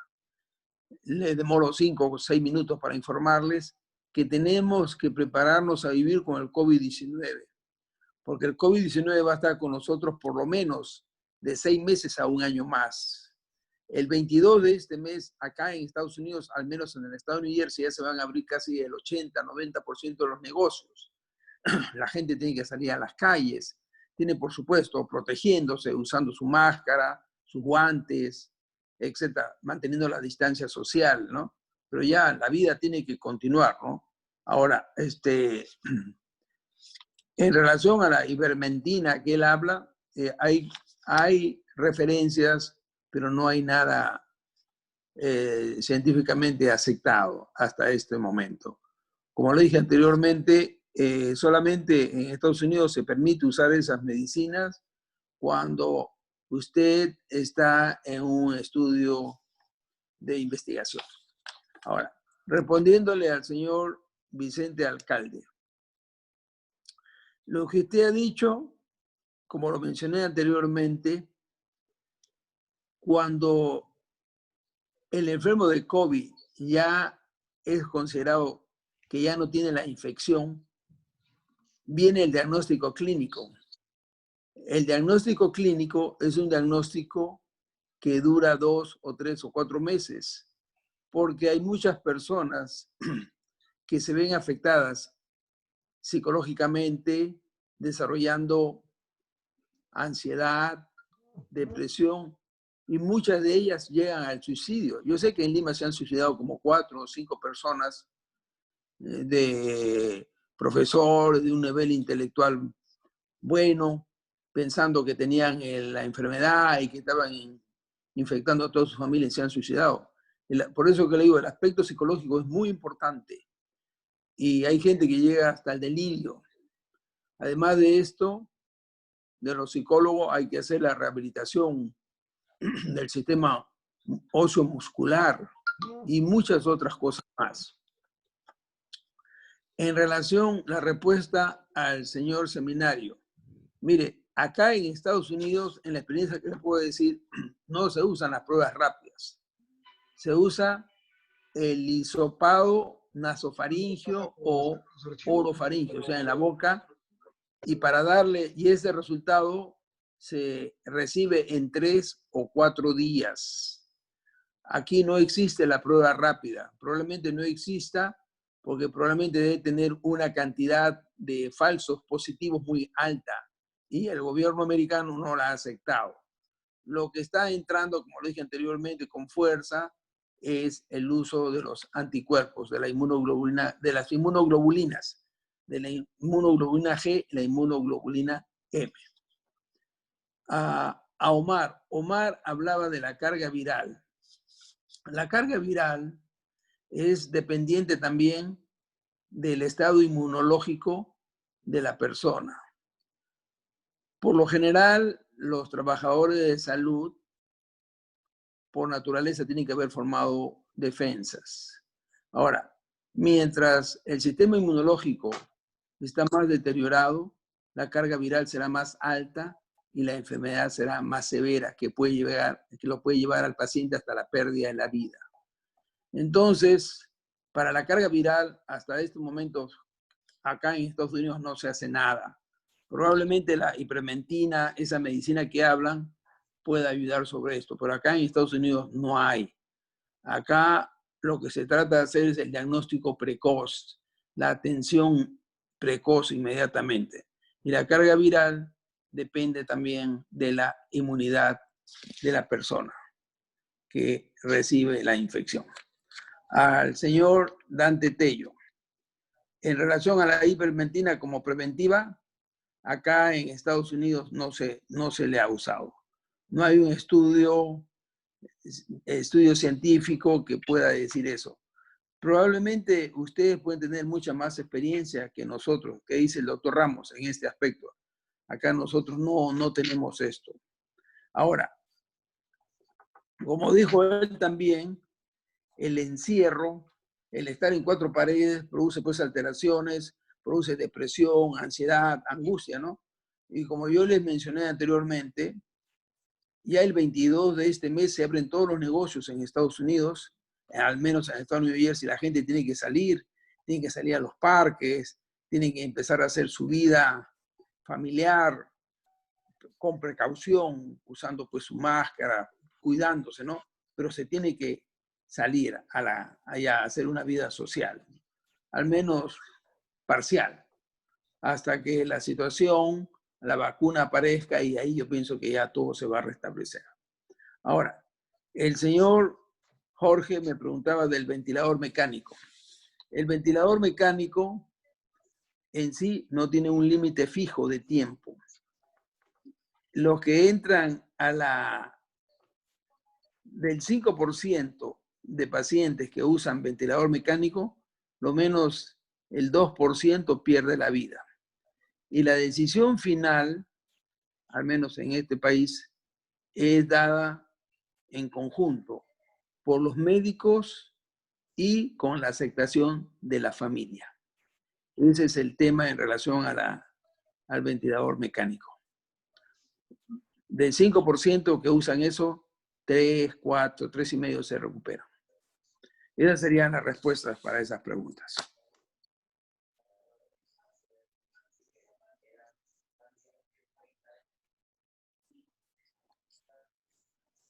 Muchas gracias, compañero Carlos. El doctor Juan Ramos pidió el uso de la palabra. Claro que sí. Sí, efectivamente, lo que quería estaba compartiéndoles una información respecto a un estudio que se ha hecho en el Perú, independiente del estudio que se hizo in vitro de la ivermectina y su función. Si bien es cierto, los médicos hemos usado la ivermectina como tratamiento antiparasitario, pero in vitro se vio, y en Australia y en otros lugares en donde se hizo ese estudio, que in vitro reducía también la replicación viral del SARS-CoV-2 o del virus del COVID-19. Por lo tanto, se usó y se extrapoló esos resultados. Tan es así que en el Perú ha habido o hay un estudio que ya definitivamente se está ampliando, inclusive no sé si se enteraron compañeros que el premio Kaelin, y creo que hay un compañero que trabaja en salud en el hospital Rebagliati, hay un grupo de médicos que ya ha ganado un premio para poder elaborar el protocolo y poder estudiar ya en todos los pacientes en el Rebagliati el uso de la ivermectina. También un poco argumentando el tema de lo que decía, o que lo que había preguntado el compañero Tello respecto al uso preventivo de la ivermectina. Definitivamente, yo también igual asisto a otras teleconferencias sobre COVID y hay mucha discrepancia respecto al tema del uso preventivo. Definitivamente lo que sí se ha estudiado es que, y se está viendo en la experiencia no solamente en Lambayeque, sino en el nororiente, es que cuando al inicio de los síntomas se aplica el uso de la ivermectina, entonces disminuyen los síntomas, disminuye la mortalidad de los pacientes afectados con COVID-19, que es lo que se tiene reportado y que es lo que probablemente en unos meses ya más, cuando sean estudios definitivamente prospectivos o retrospectivos, se puede llegar a esa conclusión, ¿no? Que todavía está en estudio. Pero también se ha visto la eficacia y la seguridad terapéutica de este medicamento. Lo que sí no estoy de acuerdo, y ahí hay que ser claros, es en la automedicación de este medicamento. Lo que también no estoy de acuerdo es en la posición de usar la ivermectina veterinaria, porque por criterio común el compañero Carlos Tello podrá allí argumentar este tema. El medicamento que se usa para consumo humano tiene que pasar por una aprobación de la FDA de los Estados Unidos. Hay que reunir todo un protocolo y con el respeto de si hay algún médico veterinario, yo no sé si tendrán esas mismas precauciones para los medicamentos que manejan para una vaca, para un chancho, para un animal. Entonces, ahora, si bien es cierto, les he puesto allí que la dosis que se usa para humanos es 6 miligramos por mililitro, o sea, una gota son 200 milicentigramos, entonces hay que hacer la dilución. Todas las presentaciones veterinarias traen 10 gramos por mililitro. En cambio, la que se usa es 6 miligramos por mililitro. Entonces, hay que hacer la dilución. Y si no damos el mensaje claro, podríamos estar haciendo un uso excesivo de una dosis con los efectos adversos que definitivamente trae todo medicamento, que es al final una droga, ¿no? Con eso concluyo, compañero Julio y doctor Carlos Tello. No, encantado, excelente, gracias por la ilustración. Muy bien, compañero Carlos. ¿Puede retirar el... Compañero, una pregunta. Sí, a ver, compañero Gutiérrez. Compañero Gutiérrez. Sí, compañero, buenas noches. Sí, compañero. Buenas noches. Yo soy el doctor James Gutiérrez, soy médico internista e infectólogo de la base profesional de ADEMA, la Asociación de Médicos Apristas, con sede en Lima. Nosotros como ADEMA también hemos hecho ya algunos seminarios así por esta vía con los compañeros y estamos redactando documentos al respecto. Lo que yo quería hacer es un pequeño resumen rápido de cómo ha sido esta pandemia y cómo nos ha agarrado en el Perú desde el primer caso que se ha diagnosticado, que ha sido el día 6 de marzo de este año. A partir de ese primer caso, pues han ido aumentando los casos día a día y las autoridades de salud en el primer momento, las autoridades de salud dijeron que solamente íbamos a tener, fíjese, 20,000 casos, nada más, en toda esta pandemia. Sin embargo, hoy día estamos con cerca a 240,000 casos de COVID-19. Entonces, para empezar ya, el Ministerio de Salud, las autoridades de salud estaban dando una mala referencia sobre lo que iba a ser esta pandemia. Justamente se toman las medidas de contención el 16 de marzo y hoy día, que el 16 de junio, estamos cumpliendo 3 meses de la cuarentena. 3 meses de la cuarentena, 90 días de la cuarentena, desde el día 16 de marzo, que ha sido una de las medidas de contención más grandes que se ha dado. Pero ¿cómo nos ha encontrado la pandemia por COVID-19? Eso lo sabemos todos. Nosotros tenemos un sistema precario, que es un sistema a la vez fragmentado y desarticulado. Y eso lo tenemos por muchos años, ¿no? Con carencia de centros de salud, de hospitales, carencia de medicamentos, muchas veces carencia de personal médico, sanitarios, enfermeras, en fin. Nos ha agarrado en esa forma. Entonces el gobierno, una de las primeras medidas que tomó ha sido la cuarentena, entre otras cosas, antes del día 16 de marzo. Pero ya en el mes de abril, el gobierno formó un comando de operaciones COVID a cargo de una doctora, que es la doctora Pilar Macetti. Para mí, con la formación de ese comando, se estaba fragmentando mucho más el manejo de la epidemia en el Perú, porque la recomendación, nosotros como infectólogos sabemos, porque yo también soy epidemiólogo, o sea, conozco epidemiología y la salud pública, cuando hay una pandemia, el manejo debe ser único a través de un comando unitario. En cambio, acá lo que se hizo es fragmentar mucho más el manejo de esta pandemia. Tan es así que los 3 actores principales que han habido durante estos meses para el manejo de la pandemia han sido, lógicamente, el Ministerio de Salud, a cargo de un ministro que es muy cuestionado, su labor es muy cuestionada, número 1. Número 2, este comando de operaciones COVID, a cargo de una doctora que anteriormente ha sido ministra, también en el segundo gobierno del compañero Alan García, y más antes fue también con Toledo la doctora Pilar Macetti. Y en tercer lugar, el Seguro Social, donde está a cargo de una señora que se llama Molinelli, que ella no es doctora.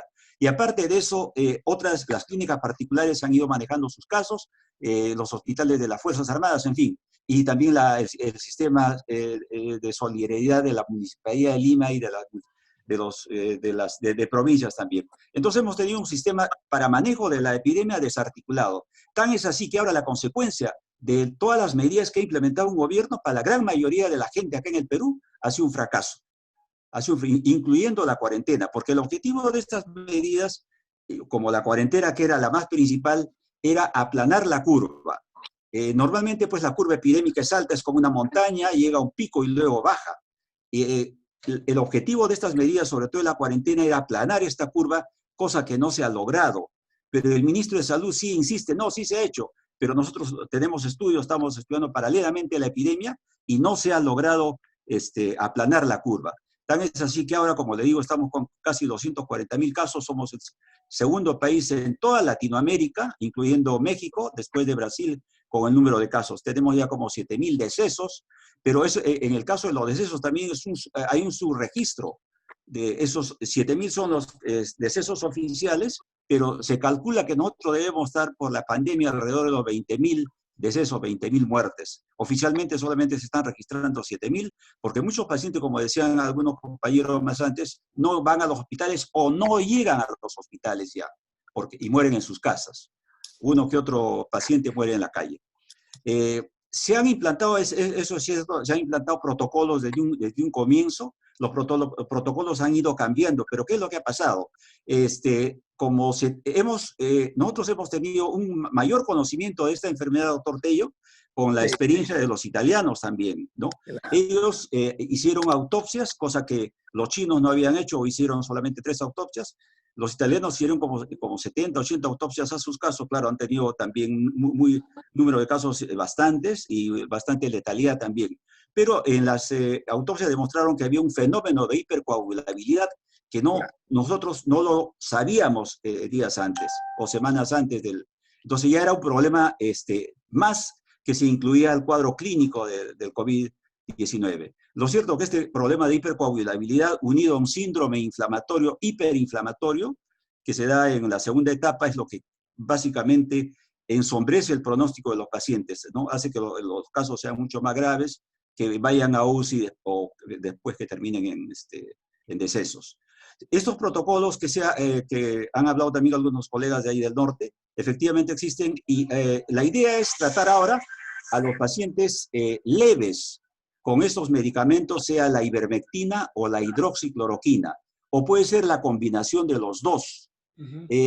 Anteriormente se había incluido también la citromicina, tan es así que a los pacientes hospitalizados que inicialmente estaban ya con una enfermedad moderada o severa, se les daba ivermectina, se les daba acitromicina y se les daba hidroxicloroquina. Pero ahora la idea es dar lo más temprano posible, porque hemos visto que la enfermedad tiene dos fases. Una fase virémica, donde es alta la carga viral, y una fase inflamatoria en la segunda etapa. Entonces, la idea es actuar tempranamente en la fase viral, en la viremia, para disminuir la carga viral. Y esos medicamentos, tanto la ivermectina como la hidroxicloroquina, que actualmente se están usando porque ya la acitromicina se ha dejado de usar, tienen efectivamente una actividad antiviral in vitro. Se ha demostrado su acción en virus anteriores, en el virus del SARS-1, se ha demostrado su actividad antiviral in vitro en el dengue, en el chikungunya, que también son prevalentes en nuestro medio, incluso en el ébola. Entonces, se están usando actualmente de forma temprana estos dos antivirales, inespecíficos, no son específicos, en forma experimental, porque, como ha dicho usted también, doctor Tello, ni ustedes tienen un antiviral específico, a pesar de que han estado probando también el Remdesivir ahí en Estados Unidos, creo. Bueno, entonces, la idea es ahora usar estos medicamentos, y se ha activado el sistema de lo que se llama primer nivel de atención, porque a raíz del manejo de la epidemia solamente todo era pacientes hospitalizados, y se había dejado de lado el primer nivel, el segundo nivel de atención. Entonces, nosotros hemos estado reclamando de un principio, cuando hay una pandemia se deben activar todos los niveles de atención, no solamente los hospitales. Entonces, en el primer nivel de atención recién se está activando este momento, y es como también lo han dicho allá uno de los colegas, se está haciendo visitas domiciliarias para búsqueda de los pacientes activos. Otra cosita rápido que le quería referir es que en cuanto a las pruebas de diagnóstico, justamente a los inicios de la pandemia, este gobierno compra 1.400.000 pruebas de diagnóstico, pero 1.200.000 eran pruebas rápidas, o sea, serológicas, y solamente 200.000 pruebas moleculares. Entonces, se han estado usando para hacer el diagnóstico mayormente las pruebas rápidas serológicas, más o menos en una proporción de 5 a 6 a 1. Hasta este momento se han hecho casi 1.400.000 pruebas, pero en una proporción con relación a las moleculares de ese 1.400.000, de 5 a 6 a 1. O sea, en nuestro país estamos haciendo el diagnóstico de pruebas con las pruebas serológicas, cosa que no es recomendado a nivel mundial, porque lo que debe haber son las pruebas moleculares. Recién últimamente están comprando pruebas moleculares, pero desde un principio estamos trabajando con las pruebas serológicas, con todas las desventajas que usted ha mencionado, los falsos negativos, en fin, que se puede dar con este diagnóstico, con esta prueba de laboratorio. Entonces, en este momento estamos en un problema, ya al fin de mes debemos terminar oficialmente la cuarentena que se ha ido prolongando hasta fin de mes, para la reactivación de la actividad económica. No sabemos qué es lo que va a pasar después, porque ha habido una serie de episodios que han incrementado la infecciosidad en los pacientes, o la transmisión, el contagio en los pacientes. Uno de ellos fue cuando empezaron a repartir bonos de solidaridad por 380 o 760 soles a las personas de extrema pobreza. Entonces ellos iban a los bancos y así había un amontonamiento de gente, y había ahí pues una transmisión bastante sostenida, bastante permanente. En este momento, como le digo, hay más salida de la gente a la calle porque está reaperturando la actividad económica, pero el riesgo que nosotros tenemos es que van a persistir los contagios. Hoy día han habido 4.000 contagios reportados el día de hoy. 4.000 para nuestra situación, para nuestros países es bastante, ¿no? Claro que otros países tienen más, como Brasil, etc. Entonces, lo que tenemos que hacer ahora es, digamos, reforzar el primer nivel de atención, y hacer atención primaria de salud también. Eso es lo que tenemos que reforzar. Nosotros como apristas, como digo, estamos organizados en ANDEMA, pero básicamente nos unimos los de Lima en forma de ADEMA, y estamos trabajando esto, y ojalá que se pueda tomar medidas, digamos, para reforzar sobre todo el primer nivel de atención, porque el contagio creemos que es alto, la mortalidad también ha sido alta, a pesar que como letalidad solamente es de 2 a 3%, pero había una alta letalidad, como le digo, porque hay un subregistro bastante importante. Y usted sabrá, doctor Tello, que también han habido médicos fallecidos, así como han habido policías fallecidos, médicos fallecidos, personal de las Fuerzas Armadas fallecidos. En este momento hay cerca de 52 médicos fallecidos. El día de hoy ha fallecido un médico pediatra de acá del Hospital Hipólito Unanue, compañero nuestro, compañero de partido. Entre nuestros compañeros han fallecido alrededor de 6 o 7 compañeros médicos. Uno de ellos es la doctora Solís, que es Solís de Lambayeque. Solís Rosas, me parece, de Lambayeque. Beatriz Entonces, Solís. en esa forma. Entonces, tenemos mucho problema pues, también con el personal médico, porque no hay equipos de protección personal. Todos los médicos creo que han fallecido por falta de equipos de protección personal, porque se han contaminado al atender a los pacientes y, lógicamente, han hecho una enfermedad severa, ¿no? La mayor parte de ellos ha terminado en UCI. Esto es más o menos lo que, en un resumen, quería expresarles qué es lo que está pasando actualmente en nuestro país. Muchas gracias, compañeros. Gracias. Muchas gracias. Juan, te escuchamos, Juan Ramos. Compañero Juan Ramos, te estamos escuchando. Sí, gracias, Julio. Yo quería aprovechar también este foro para poner en debate en una próxima presentación, que de verdad te lo pido, ojalá lo puedas organizar y aprovechar la presencia no solamente del compañero Carlos Tello de los Estados Unidos para que nos dé su visión desde otro país, y también aprovechar la presencia del compañero médico, no recuerdo su nombre ahorita, el compañero de Lima, compañero James Gutiérrez. James Gutiérrez, que es internista, epidemiólogo, infectólogo, y que llega prácticamente, podría ser un tema interesante para tratarlo, y es respecto al tema de la Directiva 087, que es el protocolo de manejo de cadáveres, que es el otro gran problema, porque si bien es cierto, estamos procurando que no se muera la gente, pero llega un momento y hay unos casos en los que lamentablemente terminan en fallecimiento, y ahí viene el otro gran problema. Al inicio, quiero que me permitas unos minutos hacer la introducción, porque quiero que veas un video. Quiero ponerles el video para que puedan, de alguna forma, lo puedan escuchar, por favor.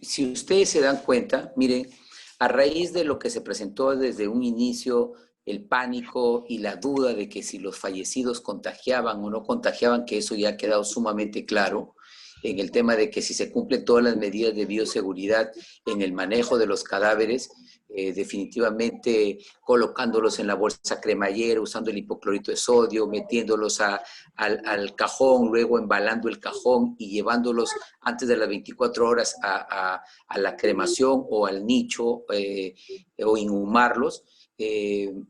La Directiva 087 dice de que el cadáver debe ser trasladado al cementerio de su distrito o de su provincia, pero bajo ninguna posibilidad de trasladarlo a otra provincia. Entonces, ¿qué se está haciendo acá? Yo desde aquí hago mi denuncia para que tú, Julio, como representante del partido y como representante de este foro, podamos tocar las puertas como partido de la Jereza. Fíjate, esta normativa te permite que si un paciente muere, por ejemplo, en el hospital regional, tú y la familia decide, porque así lo dice la Directiva 087, decide inhumarlo, lo pueden inhumar en el cementerio de su jurisdicción siempre y cuando pertenezca a la provincia de Chiclayo, o cremarlo. Acá hay 2 crematorios, que es en El Ángel y es en Nuestra Señora de la Paz. En el caso de salud, el paciente, el fallecido, que decide la familia inhumarlo, lo llevan directamente hacia el cementerio El Ángel, pero no permiten trasladarlo hacia el distrito. Entonces, hay distritos que tienen cementerios, te hablo por el caso de Pátapo, y con la mayoría de cementerios de la región, creo, tienen bóvedas, tienen mausoleos, en donde hay inclusive hasta bóvedas vacías, que las familias, por idiosincrasia, van preparando sus bóvedas para sus futuros fallecidos de la familia. Entonces, no hay ninguna posibilidad, según si leemos la norma 087, y me gustaría que eso sea parte de un debate, de invitar a expertos en este tema, y abogados también ahí, de repente infectólogos, especialistas, porque no hay justificación para que hagan que esto es un cementerio temporal COVID, que se crearon con la finalidad de disminuir el pánico y el gobierno con la finalidad de que la gente no le salga a hacer protestas, porque al inicio los pobladores que vivían cercanos a los cementerios no querían que los fallecidos COVID se entierren en los cementerios generales.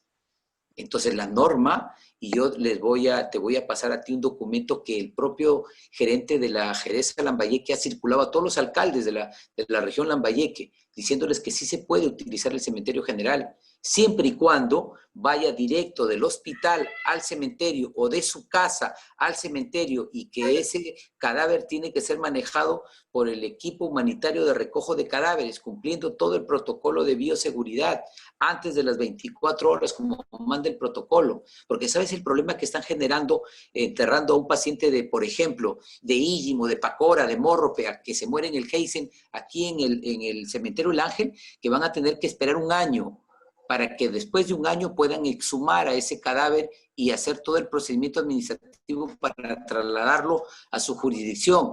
No solamente con los costos administrativos que esto demanda, sino fundamentalmente también con el trauma psicológico. Entonces, ¿por qué no se actúa desde ahora? ¿Por qué no se le aclara bien a la gente de la Jereza, a la gente de salud? Veo ahí a un compañero que trabaja para E-Salud.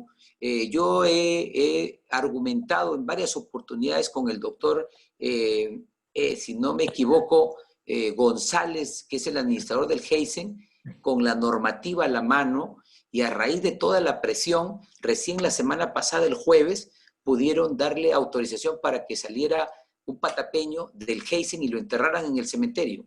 Luego de eso se han vuelto a reunir y parece que quieren nuevamente poner obstáculos. Hoy día ha muerto un compañero en la cría y también igual he estado desde la mañana detrás y se ha logrado sacar a ese compañero del hospital Heisen y no enterrarlo en el Ángel, sino enterrarlo en el cementerio de la cría. Pero esto se tiene que hacer de forma oficial, y la gente, los deudos, tienen que reclamar sus derechos, tienen que hacer prevalecer el protocolo y la norma. Por eso, compañeros, a todos los que forman parte ahora como asistentes de este foro, les pongo al debate este tema. Esta es la forma inhumana e indigna con la que yo me he tenido que expresar a través de los medios, a través de las redes, para poder paralizar a la gente de Pátapo, hacer una movilización para que pare este tipo de cosas. A raíz de eso, el alcalde firmó un acta para que 6 días después se construyeran unos nichos allí, unos nichos en esa zona. Pero ¿de qué sirve construir nichos en esa zona? Y con eso termino, Julio, que es un lugar que está en una huaca detrás de un campo de cultivo de caña. Esos nichos se pudieron hacer en el propio cementerio general y ahí enterrarlos a los pacientes o a los fallecidos COVID que no infectan, si es que se cumplen las medidas de bioseguridad. Y en el peor de los casos, los que se infectarán son los del equipo humanitario de recojo de cadáveres. Pero ellos cumplen toda la norma. No hay forma de que nos impidan llevar a nuestros fallecidos a nuestro propio distrito. El pánico ya pasó. La ciencia ha demostrado que los fallecidos no pueden infectar. Y eso quiero, por favor, pedirte, no solamente en mi calidad de médico, de ciudadano, de ex autoridad, que pongamos al debate para que de una vez por todas se tomen cartas en este asunto, Julio. Y con eso concluyo. Muchas gracias. Correcto. Trabajamos, mañana intervenimos, podemos tratar el tema con la Jereza y con E-Salud, pero intercambiamos puntos de vista en el transcurso de hoy y mañana para ver qué acciones vamos a tomar, querido compañero. Muchas gracias, Julio. Bien. Compañero Carlos, ¿alguna palabra final, si fuera tan amable? Sí, agradecerte personalmente a ti, a través de tu persona, a la Asociación de Profesionales Apristas de la región Lambayeque, a todos los que han intervenido. Con mucho orgullo veo que en el Perú siempre hay profesionales del campo de la medicina brillantes, como el doctor Ramos, el doctor James Gutiérrez, caramba. Y eso tenemos que seguir, volver, trabajar fuertemente con el trabajo social para que nuestro partido vuelva a ser como lo fue en la época del jefe, el partido de los pobres, el partido del pueblo. Desde acá seguimos con nuestra lucha política, demostrando a la gente, haciéndole ver que el fracaso del gobierno actual en todas las facetas frente a esta pandemia. Y seguimos siempre en la línea de Haya, con lealtad, con honestidad, con moral, con autodidactia, trabajando fuerte. Agradezco mucho a todos los compañeros y compañeras que han participado en esta conferencia televisiva. Muchas gracias, Julio, especialmente a ti por la invitación, y al compañero Benigno Chirinos. Gracias, compañero, por este gran esfuerzo de disponer de tu valioso tiempo, dejando de lado todas estas actividades que tienes en Estados Unidos desde el punto de vista médico y también partidario. Nuestro reconocimiento a esa gran labor que desempeña mi querido compañero Carlos. Los participantes estamos complacidos de haber compartido estos momentos de conocimiento. Te agradecemos reiteradamente y de igual manera para hacerles saber a los compañeros y compañeras participantes de que la próxima conferencia es el día viernes. El tema a tratar es sobre la participación social y comunitaria para la gestión, prevención y protección frente al COVID. Acá falta la foto del doctor Juan Ramos, este es el borrador. El doctor Juan Ramos también va a disertar con relación al tema, pero hablará desde el enfoque de las políticas públicas, porque el ponente que tenemos a la vista es un académico y por lo tanto es una opinión muy valiosa, como también va a ser muy valiosa la oportunidad que vamos a tener de escuchar nuevamente a nuestro compañero médico Juan Ramos.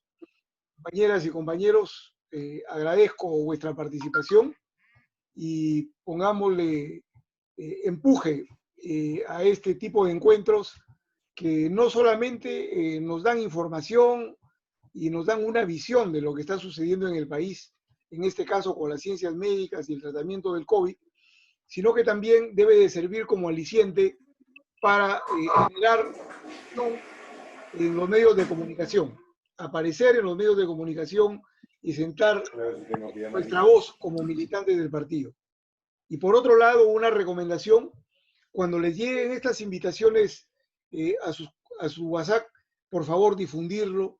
Otra recomendación es, en tanto les sea posible, colgarlo por el internet. Este video está siendo grabado, por lo tanto, yo creo que quienes estén interesados en volver a escucharlo tienen la oportunidad. Les vamos a enviar el link para que puedan nuevamente revisar esta gran conferencia que hemos desarrollado con nuestro compañero Carlos Tello Valcárcel.